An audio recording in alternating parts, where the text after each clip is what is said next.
Welcome to my YouTube channel. तो आज का जो हमारा टॉपिक है वो है इमाइल डर्कहाइम। हम पीजीटी का जो सिलेबस है उसे कवर कर रहे हैं और यदि आप पीजीटी की प्रिपरेशन करना चाहते हैं तो चैनल से जुड़ के प्रिपरेशन कर सकते हैं। इंटरनेट की करना चाहते हैं सोशियोलॉजी सब्जेक्ट से, तभी ये चैनल आपके लिए काफ़ी हेल्पफुल रहेगा। सीरीज़ कंटिन्यू आ रही हैं। फर्स्ट यूनिट हमने कवर कर ली। सेकेंड यूनिट का ये जो थिंकर है हमारे ऑगस्ट कॉम्ट, हर्बर्ट स्पेंसर, वो कवर हो चुके हैं। उनका जो बायोग्राफी थी प्लस उनकी जो बुक्स वगैरह कंट्रीब्यूशन जो दिया था वो हमने वीडियो के थ्रू कवर किया और उनके जो कॉन्सेप्ट थे उनको भी हमने 1 बाय 1 करके वीडियो को अपलोड कर दिया है। तो आपने वो वीडियो नहीं देखी है तो ज़रूर विज़िट करें, क्योंकि वो वीडियोस काफ़ी इंपॉर्टेंट है आपके लिए। जो उन्होंने कॉन्सेप्ट दिए हैं वो भी एग्ज़ाम में पूछ लिए जाते हैं। तो यदि प्रिपरेशन कर रहे हैं तो कंटिन्यू जुड़े रहें और उसे भी देख लें। ठीक है, चलिए। तो आज के जो हमारे थिंकर हैं इमाइल डर्कहाइम, जिन्हें हम इमाइल दुर्खिम भी कहते हैं। हिंदी में दुर्खिम रहता है, वैसे डर्कहाइम रहता है। ठीक है, और इनका जो जन्म हुआ था ये 1858 में और डेथ हुई थी इनकी 1917 में एपिनल नाम के स्थान पर, जहाँ ये फ्रांस में है एपिनल, उस स्थान पे इनका जन्म हुआ था। पेरिस में कुछ दिनों शिक्षा प्राप्त करने के पश्चात दुर्खिम जर्मनी चले गए थे। वहीं पर उन्होंने अर्थशास्त्र, लोक मनोविज्ञान, संस्कृति, मानवशास्त्र आदि का व्यापक अध्ययन किया था और अंत में जो बोर्डेक्स जो विश्वविद्यालय था उसमें सामाजिक विज्ञान के प्रोफेसर के रूप में नियुक्ति हुई थी उनकी वहाँ पे। उस समय उस विश्वविद्यालय में प्रसिद्ध जो मनोवैज्ञानिक अल्फ्रेड एपिनस भी प्रोफेसर थे। तो उनके जो उन्होंने एक सिद्धांत दिया था समूह मस्तिष्क संबंधी विचार का, उससे बहुत प्रभावित हुए ये। और इन्होंने जो वहाँ पे जो विचारक, जैसा कि मैंने बताया, अल्फ्रेड एपिनस नाम के थे, जो सामूहिक मस्तिष्क संबंधी जो विचार उन्होंने दिया था उससे अगस्त जो दुर्खिम थे बहुत प्रभावित हुए थे और उन्होंने ही आगे उसी को दुर्खिम ने एपिनस के जो सिद्धांत दिए थे उन्होंने उसको परिष्कृत करने का प्रयत्न भी किया, और ताकि वो जो बोधगम्य स्वरूप था उसे प्राप्त कर सके। इसके पश्चात आप पेरिस विश्वविद्यालय में समाजशास्त्र तथा शिक्षा के प्रोफेसर नियुक्त हुए। इससे पहले ही आप 1893 में जो आपके अगस्त कॉम्ट थे ने इसी विश्वविद्यालय में डायरेक्ट की उपाधि जो थी प्राप्त की थी। कहाँ पे? जो बोर्डेक्स विश्वविद्यालय था वहाँ पे। ठीक है, तो इस तरीके से जो हमारे दुर्खिम जी हैं कंट्रीब्यूशन देते हैं। और 1917 में असाधारण जो प्रतिभाशाली व्यक्ति हैं उनकी मृत्यु हो जाती है। तो इनका जो डेथ होता है इनका 1917 में हो जाता है। और उनकी जो जन्म होता है 1850 कब होता है? 1518 में, क्योंकि ये 18 में और डेथ, यदि आपको याद हो तो अगस्त कॉम्ट की जो डेथ हुई थी वो 1857 में हुई थी। जस्ट उसके 1 ईयर बाद इनका जन्म हुआ था। और कहाँ हुआ था? फ्रांस में ही हुआ था। फ्रांस में अगस्त कॉम्ट भी हैं और आपके दुर्खिम जी भी। स्पेंसर आपके इंग्लैंड के हैं, जर्मनी के। ठीक है, और वहीं से आपके बिलोंग करते हैं मैक्स वेबर। तो ये सभी कुछ आपको याद रखना है, एग्ज़ाम में क्वेश्चन आ जाता है कि इनका जन्म कहाँ हुआ था, कौन सा प्लेस है और किस सन में हुआ था। ये सब चीज़ें इसीलिए कि ये ज़रूरी हैं, तो इनको याद रखिए। डायरेक्ट क्वेश्चन पुटअप होते हैं पीजीटी में। ठीक है, चलिए अब हम देख लेते हैं कि इन्होंने जो कंट्रीब्यूशन दिया, कुछ इनके बेसिक्स टर्म हैं उनको भी, कि इनको हम समाजशास्त्र का रियल फादर कहते हैं।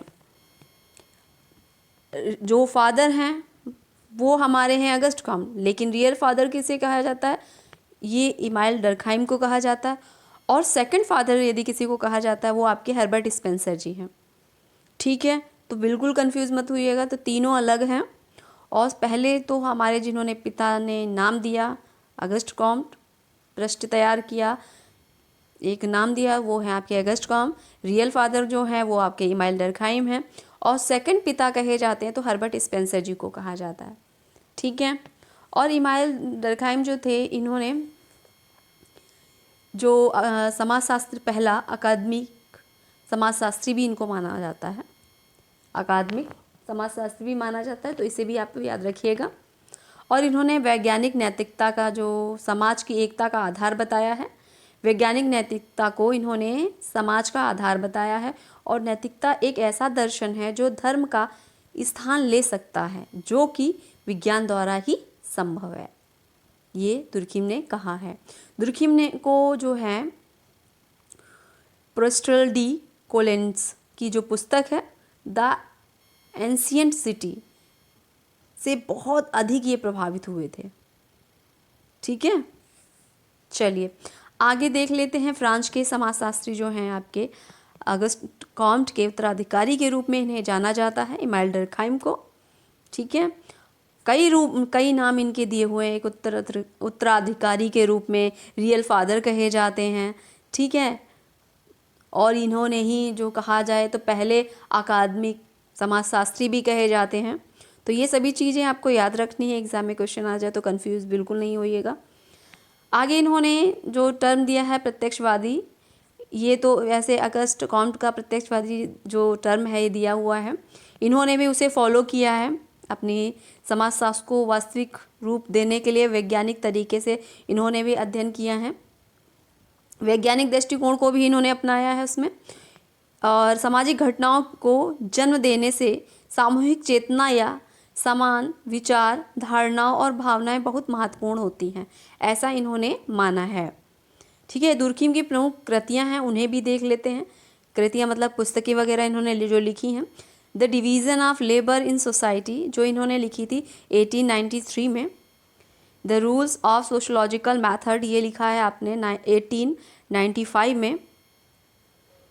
सीक्वेंस भी पूछ लिया जाता है आपके एनटीए नेट में, तो आप इसे ज़रूर याद रखिएगा। जो आपके क्लासिकल थिंकर हैं उसको आप ज़रूर कवर करिए। उनके जो बुक्स हैं, अभी रिसेंटली जो एग्ज़ाम हुआ उसमें भी काफ़ी बुक पूछा गया कि सीक्वेंस में बुक को रखिए कि, और मोस्टली क्लासिकल थिंकर की बुक्स पूछी जा रही हैं। पिछली बार जो एग्ज़ाम हुआ था उसमें मैक्स वेबर की बुक्स, कार्ल मार्क्स की बुक्स पूछ ली गई थी। सीक्वेंस में रखिए कि कौन सी बुक पहले लिखी गई है, उसके बाद कौन सी लिखी गई। तो इस तरीके से क्वेश्चन पुट अप हो जाते हैं, तो आपको ये बुक्स की डेट भी याद रखनी है। ठीक है, the division of labour in society ये लिखी है 1893 में। The rules of sociological method ये 1895 में लिखी गई है। The suicide history study in sociology 1897 में लिखी है। आगे इनकी बुक है a elementary forms of the religious life, ये लिखी है 1912 में। सोशलॉजिकल ऑफ एजुकेशन 1922 में लिखी गई बुक है। सोशलॉजिकल ऑफ फिलॉसफी 1924 में लिखी गई है। मोरल एजुकेशन ये 1925 में लिखी है। The evolution of pedagogy in France ये लिखी है 1938 में। ठीक है, और इनकी है लेक्सिस डी सोशलॉजी ये 1950 में लिखी है। पैगमेटिज्म इन सोशलॉजी ये लिखी है 1955 में। मॉन्टेस्क्यू एंड रूशो 1953 में लिखी है। तो ये कुछ बुक्स हैं जो इन्होंने इनके डेथ के बाद, कुछ बुक इनकी जो यहाँ पे डेट आपको देखने में लग रही होगी कि इन्होंने कैसे लिखी है।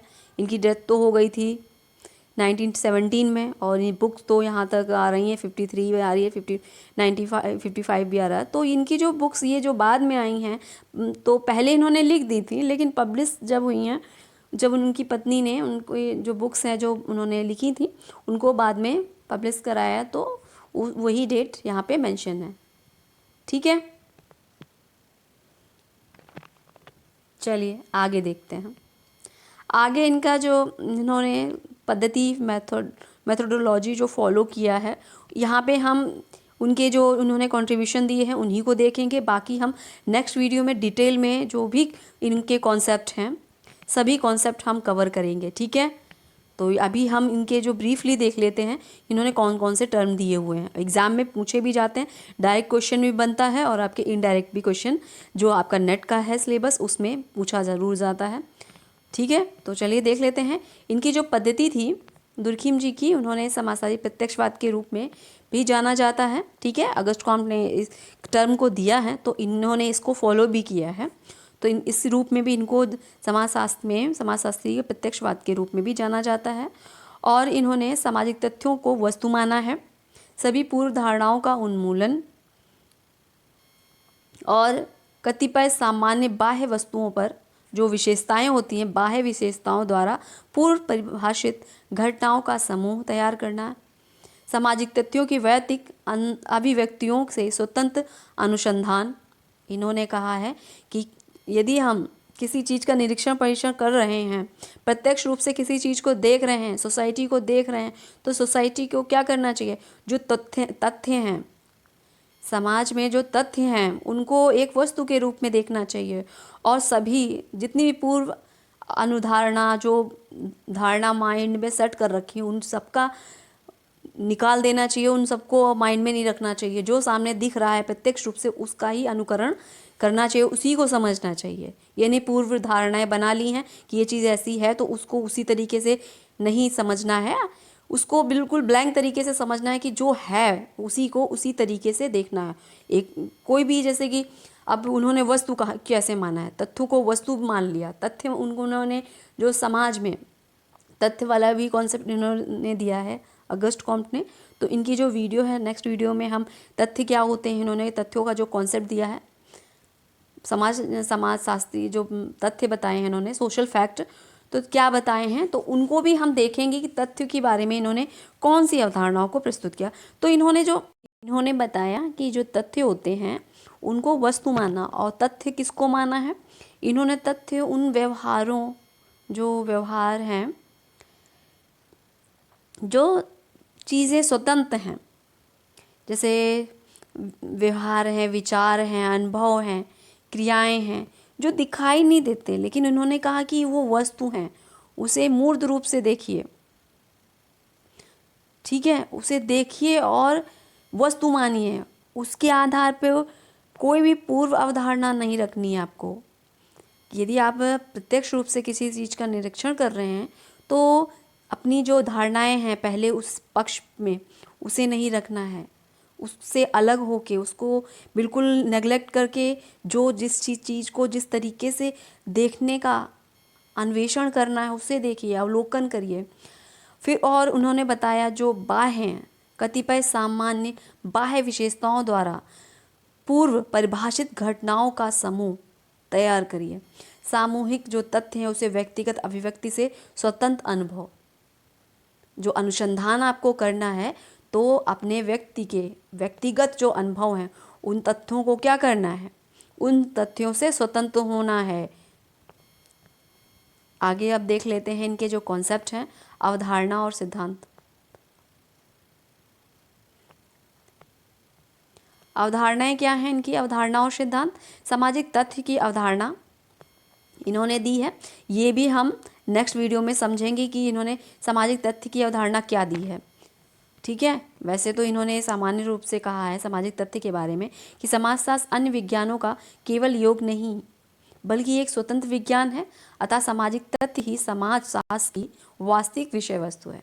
तो इन्होंने जो सामाजिक तथ्य हैं उसको वास्तविक विषय वस्तु मान लिया है, ठीक है। और सामाजिक तथ्य की विशेषताएं कुछ इन्होंने बताई हैं, बाह्यता और बाध्यता। कहा कि जो तथ्य हैं ये बाह्यता रूप से और बाध्य रूप से दोनों तरीके से कार्य करते हैं, और उनके भी जो आपके बाह्यता है उसके संदर्भ में इन्होंने 4 युक्ति को प्रस्तुत किया है। उन्होंने बताया वैयक्तिक मस्तिष्क तथा सामूहिक मस्तिष्क की अवस्थाओं में भिन्नता होती है, व्यक्तिगत और सामूहिक परिस्थिति में व्यक्ति के मनोदैत्यों और व्यवहारों में भिन्नता पाई जाती है, सामाजिक घटनाओं के आंकड़ों की समानता होती है इनमें, और इन्होंने प्राणीशास्त्रीय समानता भी बताई है। दुर्खिम ने जो बाह्यता का बारे में बताया, तो वो भी हम नेक्स्ट वीडियो में इनका जो सामाजिक तथ्य की जो अवधारणा है सोशल फैक्ट की उसमें हम डिटेल में समझेंगे, ठीक है। दुर्खिम की समाजशास्त्रीय जो पद्धति है वो देख लेते हैं। जैसा कि बताया कि इन्होंने प्रत्यक्षवाद को अपनाया, लेकिन उसमें जो नियम इन्होंने फॉलो किए हैं क्या थे वो नियम, इन्होंने नियम दिए हैं। सामाजिक तथ्यों को वस्तु माना जाए, सभी पूर्व अवधारणाओं का उन्मूलन किया जाए, जैसा कि अभी हमने पढ़ा था। कतिपय सामान्य बाह्य विशेषताओं द्वारा परिभाषित घटनाओं का समूह तैयार होना चाहिए। सामाजिक तथ्यों की वैयक्तिक अभिव्यक्ति में स्वतंत्रता जो स्वतंत्र अनुसंधान है उस रूप में होना चाहिए। तथ्यों की व्याख्या के लिए दुर्खिम ने 3 नियमों का प्रतिपादन किया है। यदि तथ्यों की आपको व्याख्या करनी है तो कैसे करोगे? उन्होंने कहा कि जब हम किसी सामाजिक घटना की व्याख्या करनी हो तो हमें उनके उत्पन्न होने वाले फलप्रद कारणों को और उन घटनाओं के द्वारा पूरा किए जाने वाले प्रकारों को अलग अलग योजना बनानी चाहिए। एक सामाजिक तथ्य के निर्धारक कारक को पूर्वगामी सामाजिक जो तथ्य हैं में ही ढूंढना चाहिए, ना कि वैयक्तिक चेतना की अवस्थाओं में। साथ ही इन्होंने कहा कि सामाजिक तथ्य का प्रकार सर्वदा किसी राजनीतिक देशों के संबंध में खोजना चाहिए। ठीक है, तो इस तरीके से इन्होंने बात की और इन्होंने कहा किसी भी महत्व को सभी सामाजिक प्रक्रियाओं की जो प्रथम उत्पत्ति है को सामाजिक समूह की आंतरिक संरचना में ही खोजा जाना चाहिए। ऐसा इन्होंने सामाजिक तथ्य के बारे में बताया कि यदि आप तथ्यों को खोज रहे हो समाज में तो उसकी व्याख्या इन्होंने 3 तरीके से बोला कि करनी है आपको, यदि आप तथ्य के बारे में जानना चाहते हैं कि क्या है, किस तरीके से कार्य करते हैं। आगे इन्होंने प्रत्यक्षवादी जो पद्धति बताई वो बताई है। दुर्खिम ने सामाजिक शास्त्री जो व्याख्या है में कारणत्व या कार्य कारण संबंधों की प्रामाणिकता सिद्ध करने के लिए ऐतिहासिक तथा प्रयोगात्मक पद्धति को अनुपयुक्त माना है। इन्होंने कहा कि यदि हम समाज शास्त्र की व्याख्या करना है, उसके कारण और कार्य कारण के संबंधों को उसकी जो प्रामाणिकता है उसको सिद्ध करने के लिए यदि इतिहास को ऐतिहासिक और या प्रयोगात्मक पद्धति का प्रयोग कर रहे हैं वो ठीक नहीं है। इन्होंने कहा यदि करना ही है तो तुलनात्मक पद्धति को अपनाओ और कहा कि तुलनात्मक पद्धति एक ऐसी है जिसे सर्वोत्कृष्ट जो उन्होंने सर्वोत्कृष्ट पद्धति माना है, सबसे कि कारण का संबंध है इससे स्पष्ट और प्रामाणिकता के तरीके से सिद्ध हो सकता है।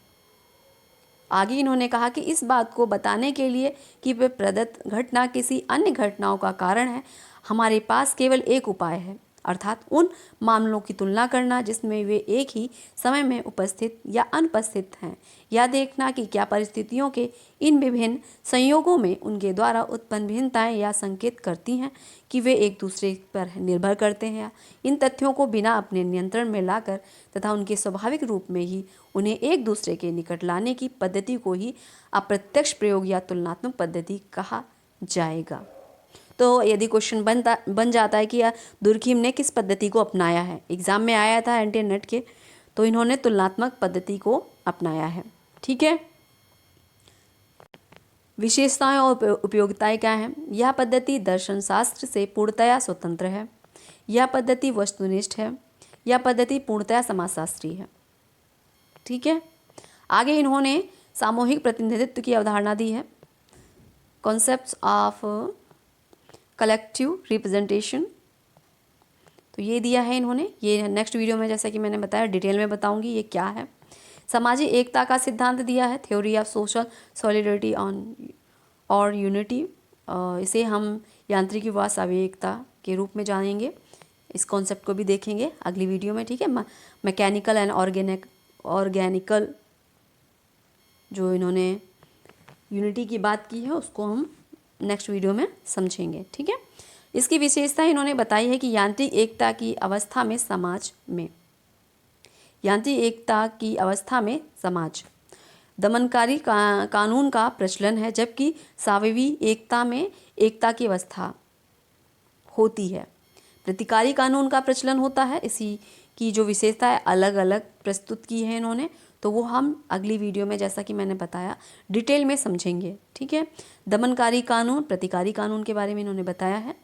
ठीक है, और उसी तरीके से इन्होंने समाज को मतलब एक सीक्वेंस में बताया कि पहले जो था समाज कैसा था, दमनकारी कानून उसमें फॉलो किया जाता था, अब प्रतिकारी कानून को फॉलो किया जाता है। तो ये सब चीज़ें हम जानेंगे जब हम इस कॉन्सेप्ट को समझेंगे। ठीक है, आगे इनका जो कॉन्सेप्ट है श्रम विभाजन, डिवीज़न ऑफ लेबर का जो कॉन्सेप्ट दिया है वो देखेंगे।